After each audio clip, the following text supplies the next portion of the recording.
आमची जी काही संघटना आहे त्याच्यात मीच अध्यक्ष आहे, त्याच्यामुळे मी सगळ्यांना सांगितलेलं आहे. हे बघा, तुम्हाला जसा हे बायोडाटा दाखविला, ही पत्रिका तर काय 1 मिनिटात आम्ही बदलून देऊ शकतो. 1 मिनिटात पत्रिका. आता झालंय काय, मी एवढं सगळं स्वासल्यामुळं आमचा कुठल्या ज्योतिषावर विश्वास नाही. आता आम्ही आमच्या संघटनेतले ज्योतिषी बनवलेत. पूर्वीची पत्रिका जशी येईल तसं आम्ही ती पत्रिका बनवून देतो.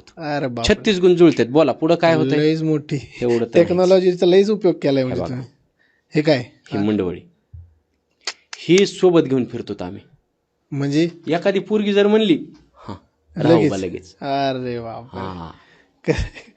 लईच तयारीत आहे तुम्ही. हे हळकुंडे काय, हळकुंड. पोरगी जर म्हणली ना लग्न करायचंय, हळद बी करायची, हिथल्या हिथं घासून मी अंगाला हळद लावून उभा आहे. लईच खतरनाक काम आहे. पोरगी म्हणायलाच फक्त उशीर. पोरगी म्हणायला उशीर आहे. तुम्ही म्हणत आणि एवढीच तयारी आहे काय. मग पत्रिका छापलेली, पत्रिका बी छापली का, पब्लिकला बी दाखवायला आवडेल मला. फक्त पुरीचं नाव टाकायचं बाकी. एवढ्या तयारीने शिवबाय पठ्ठ्या पोरगीच भेटा ना.